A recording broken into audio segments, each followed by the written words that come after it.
वज़ीर आला रेवंत रेड्डी ने कहा कि मुल्क के साबिक़ वज़ीर-ए-आज़म पीवी नरसिम्हा राव एक अजीम दानिशवर हैं जिन्होंने मुल्क की शान को दुनिया में फैलाने में अहम किरदार अदा किया था।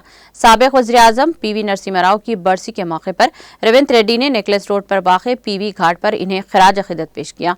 इस मौके पर खिताब करते हुए रेवंत रेड्डी ने पीवी नरसिम्हा राव को एक मिसाली शख्स के तौर पर सराहा जिन्होंने इंतज़ामिया में बुनियादी तब्दीलियाँ की, मुल्क की मैशियत पर सवालिया निशान बनने पर दिलेराना फैसले किए थे। रेवंत रेड्डी ने याद दिलाया कि उन्होंने सोना रहन रखकर कर्ज लेने के बारे में भी एक ही बात कही थी।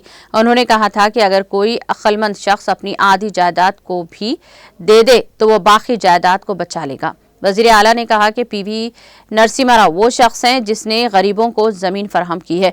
पीवी ने गरीबों में ज़मीनें तकसीम करने की मजबूत बुनियाद रखी है। रेवंत रेड्डी ने कहा कि पीवी घाट पर और जयपाल रेड्डी घाट को तरक्की देने की जिम्मेदारी हुकूमत की है।